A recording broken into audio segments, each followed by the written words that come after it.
We expect the president to address this crowd at about 1. You're going to see a lot of signs like this one right here. Everything here at the beach has to stay in place so officials can document and take pictures for FEMA before that long road to recovery can begin. Reporting from Edisto Beach, I'm Liza Lucas, Live 5 News. 750 tickets were given out last summer after people bought their parking here. They got a receipt, and then after placing it on the dash inside their car, they flipped it the wrong way. And really enjoying some great food over the flames. That's the theme for tonight, From the Ashes. That alternate told me that they've been trying to keep their faces very straight and not reveal what they were thinking throughout this process. Hundreds packed in here at Carolina Haven in Columbia to celebrate with Senator Marco Rubio and cheer him on to victory. And in celebration, it really was. Now, even though Donald Trump clearly took that first place tonight, a lot of people said this was a major turnaround for the Rubio campaign after a disappointing showing in New Hampshire. We are 500 feet above the air over I-26 in Charleston. We want to give you a look at what we've been following as evacuations continue. We have a very strict checkpoint here at Edisto Beach today. In fact, this is as far as we're being allowed to go.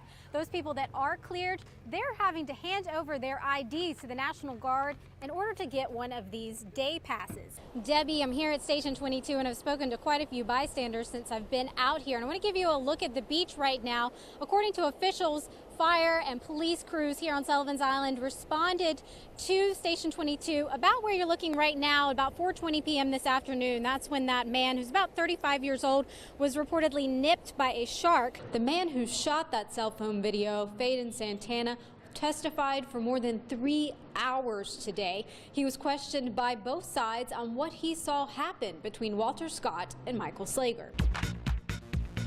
If there were another option, I would drive my kids to school. Parent Diana Southers walks her daughter to the school bus stop each morning in West Ashley. We have a lot of problems with the bus showing up on time. Breaks down a lot. When I put my kids on the bus and actually leaving their lives in your hands, even if it is for a few minutes. Anthony Cordell waits for his twins each afternoon as they return from Stono Park Elementary. He thinks their driver is great. He won't let them cross the street until he says go. I remember one time a lady, she ran the stop sign and he honked the horn and yelled out the window, "Stop! There's children on crossing the street." So, that doesn't mean this dad doesn't worry. School buses take more than 66,000 Tri-County kids to school each day. Under the Freedom of Information Act, I requested and reviewed nearly 400 crash reports from the South Carolina Department of Education. These reports detail more than 350 accidents involving school buses from 2013 to 2016 in Berkeley, Charleston, Colleton, Dorchester, Georgetown, and Williamsburg counties. Some districts use state buses while others use private companies like Durham School Services, but all report their accidents to the Department of Education. First, I narrowed down the reports to crashes and major incidents. The numbers don't include dinged mailboxes or scratches from hanging tree branches. I found only 10 accidents where both drivers were at fault. That's 3% of reports. In 13% of crashes, the paperwork was incomplete or neither driver could be blamed. 41% of the time, school bus drivers were at fault, and 43% of the time, the other driver caused the crash. Like in 2015, when this school bus was at a complete stop, when the van slammed into the back of it. Rushing, they could be texting, not paying attention, could be trying to drink their coffee or something, and there's an accident. It could be a bad accident, it could just be a fender bender, but it's still an accident. State reports show other drivers most commonly caused accidents by failing to yield, driving left of center, or improperly passing. While reviewing reports, I found more than 20 accidents when a car rear-ended a bus. There's a place to record buses rear-ending cars, not the reverse. The driver of a pickup truck died after rear-ending a Garrett Academy bus earlier this year. That investigation is still ongoing.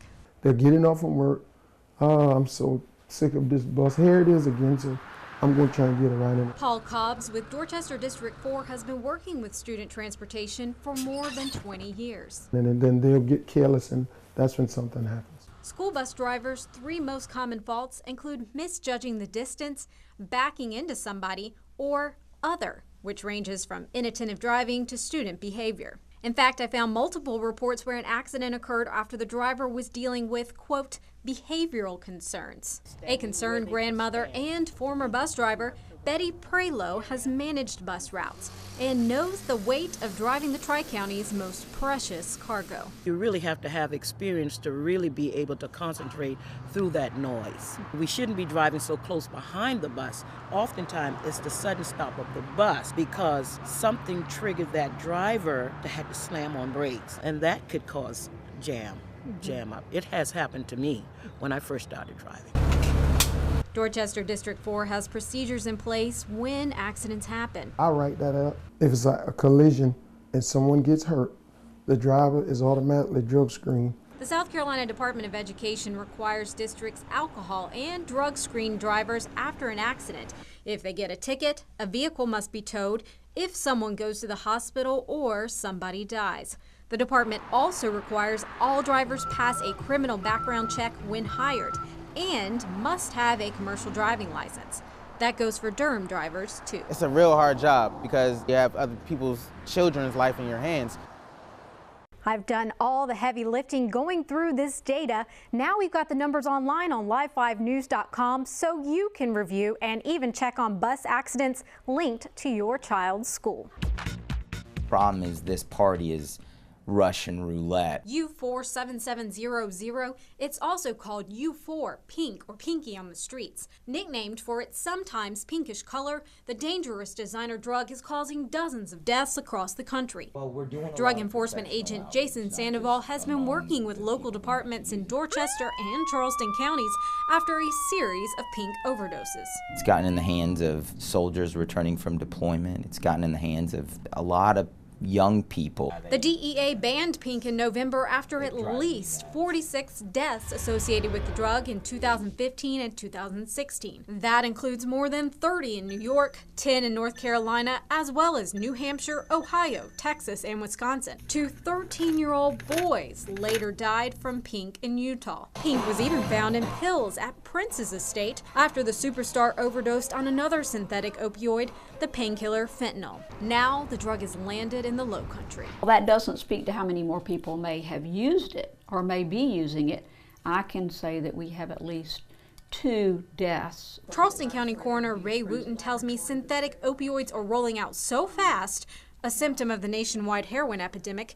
Investigating overdose deaths can be harder than usual. It's not that it's not there, we just haven't yet developed the test. Plus, the DEA says pink often mimics other drugs. It can be snorted, injected, taken orally, among other methods. Check out these exclusive photos from a Tri-County seizure of pink. Pink can have a pinkish tint, but officials say it's also been found in counterfeit pills resembling Xanax or a white powder that looks like heroin. The toxic drug can have similar effects: euphoria, relaxation. User reviews call pink a replacement for pain pills. Some overdosed on pink labeled as heroin. You're using anything you buy from somebody on the street, this time may be your last dose. That's because pink is typically made in illegal labs abroad with a powerful potency. According to the formula, it's about 7.5 times more potent than morphine, but there have been cases where it was made such that it was 18 or 20 more times more potent as morphine. Dr. Victoria Majid works at Medical University of South Carolina's Center for Drug and Alcohol Programs,